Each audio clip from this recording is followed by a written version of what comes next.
유창훈 부장판사에 대한 국민의 분노가 갈수록 커지고 있습니다. 이재명의 혐의가 인정된다고 해놔놓고 야당 대표이기 때문에 영장을 기각한다는 앞뒤 말도 맞지 않고 그 사유도 인정될 수 없는 이것을 놓고 추석 연휴 기간 내내 우리 국민들은 분통을 터뜨렸습니다.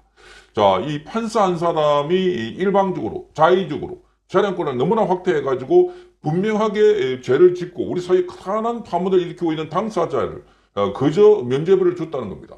여기에 대해서 많은 사람들이 비판하면서 규탄을 하고 있습니다. 자, 이런 가운데 자유대한호국단의 오상종 대표, 오상종 대표는 추석 연휴가 끝나는 10월 4일 날 도태우 변호사를 법률 대리인으로 해서 대검찰청 앞에서 유차훈 판사에 대한 직권 남용죄 고발장을 제출하겠다고 밝혔습니다. 그러면서 고발장을 작성을 했는데 그 내용 일부를 여러분께 소개를 해드리겠습니다. 자, 이 고발장 일부를 보면은 대체 얼마나 더 큰 범죄 혐의에 대해서 더 확정적으로 범죄가 증명이 되고 또 얼마나 더 위정교사와 핵심 증인에 대한 진술 번복 개입 그리고 이 같은 노골적인 행위가 더 행해져야 하면서 그러나 얼마나 더 많은 증인의 죽음과 관련자의 구속 기소가 있어야 한 피의자에 대한 구속 영장이 발부된다는 말입니까? 이렇게 지금 지적을 하고 있습니다. 우리 법 공동체는 피고발인에게 이 사건 구속영장 기각과 같은 자의적 결정을 할 권한을 부여한 바가 없다 이렇게 밝히고 있습니다. 그러니까 유창훈 부장판사에 대해서 자의적으로 알아서 스스로 이렇게 재량권을 남용해가지고 이재명 피의자에 대해서 구속영장을 기각할 정도의 그런 남용권을 그 권한 남용을 하라고 허가한 적이 없다는 겁니다. 그러면서 이 내용은 또 이렇게 밝히고 있습니다. 대법원은 인신구속의 사무 처리에 관한 예규를 제정한 바가 있는데 이 예규 제48조 1항 4호에는 이렇게 적혀 있습니다. 자, 피의자 측이 피해자 등 증인에 대해서 어느 정도의 압력이나 영향력을 행사할 수 있는지 여부를 구속영장 발부의 기준으로 정하고 있다 이렇게 되어 있습니다. 자, 유창훈 판사는 이재명 대표가 거대 야당의 대표로 측근의 정언에 개입한 정황을 인정하면서도 단지 그가 야당 대표다 하는 이유를 들어서 구속영장을 기각했는데 이는 법령의 일종인 대법원 예규를 명백하게 위반했다는 겁니다. 그러니까 여기에 지금 고소장에 나와 있는 것처럼 이렇게 기본적으로 이 유창훈 판사의 판결문에 스스로 자기가 위반했다, 예규문을 위반했다 하는 것을 알 수가 있습니다.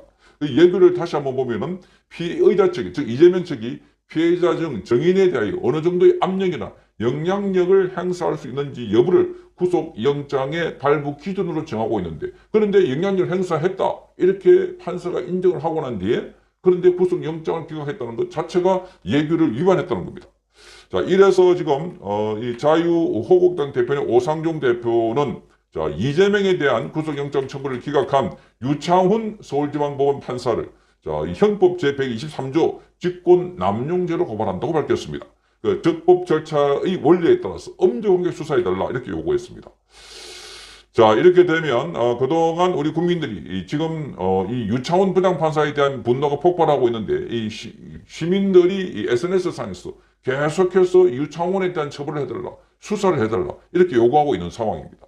자, 여기 보면 추가로 지금 이 건에 대해서 지금 이 결론을 내기를 자, 피고발인 유창훈 판사의 2023년 9월 27일자 피의자 이재명에 대한 구속영장 기각 결정이 대한민국 형법 제123조 직권 남용죄에 해당함을 구속요건과 같이 판례에 따라서 서술했다고 밝히고 있습니다.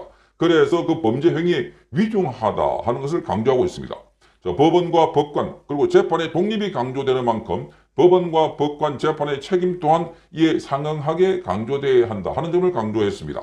특히 선거관리위원회 감사 등을 통해서 드러나고 있는 총체적인 이 내부 부패 신뢰에서 보듯이 견제받지 않는 권력에서 책임 시스템이 확립되지 못한 채 권한과 독립만 강조되어 온 경우에 그 결과적인 위험성과 공동체에 대한 심대한 해악 가능성은 명약관화하다 이렇게 밝히고 있습니다. 그러니까 지난번에 선관위 안에서 그것도 견제받지 않으니까 그 안에 부정부패가 많아서 자기 자녀들 또는 친인척들을 마구 불법으로 채용했다는 비판을 받아왔는데 마찬가지로 사법부도 여기에 적절한 견제를 받지 않으면 이렇게 판사 한두 사람이 마음껏 재판도 지연하고 그리고 유죄를 무죄로 만들어버리고 지난번에 김만배와 권순일 사태처럼 재판 거래했다는 의혹까지 그러니까 이렇게 봐주고 그래서 유권 무죄, 권력이 있으면 무죄고 무권 유죄.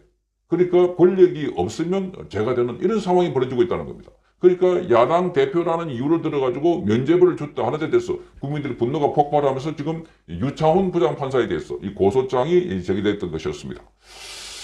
자, 책임의 절대적 무풍지대에 있던 법관에게 책임을 묻지 않을 수 없는 시대와 사태가 도래했다. 이렇게 밝히고 있습니다.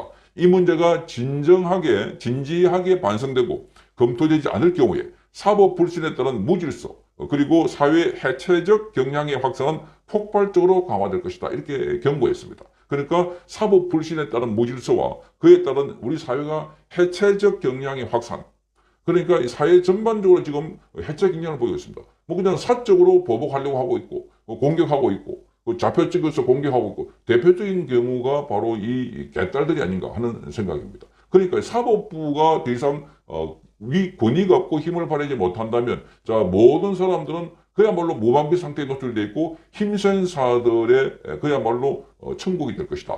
이렇게 보고 있는 것입니다.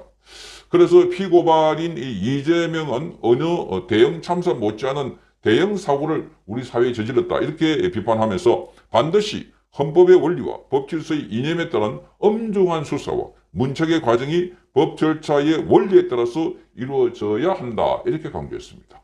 자, 지금 우리 시민단체를 포함해서 곳곳에서 이렇게 유창훈 부장판사에 대해서 직권 남용 행위.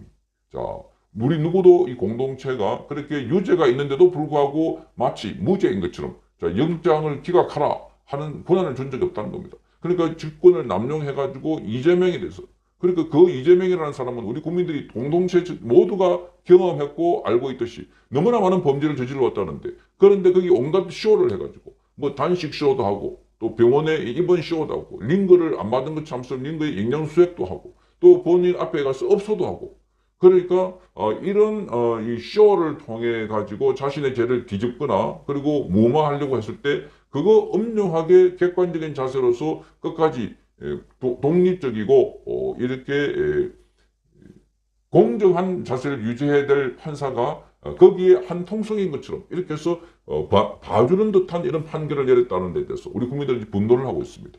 한 사람의 잘못된 판결이 대한민국 정치 전체를 흐트러뜨리고 있고 이재명은 지금 사법부를 꽉 잡고 있고 거기다가 더불어민주당 안에서 개딸을 통해서 그야말로 일당 체제로 이재명 정당으로 만들려고 하고 있다 하는 상황인데 여기에 우리 국민들은 분노가 폭발해서 빨리 이재명 못지않게 이 판사의 면죄부를 준 유창훈 부장판사를 심판해달라라고 하면서 지금 고소장들이 올라오고 있습니다.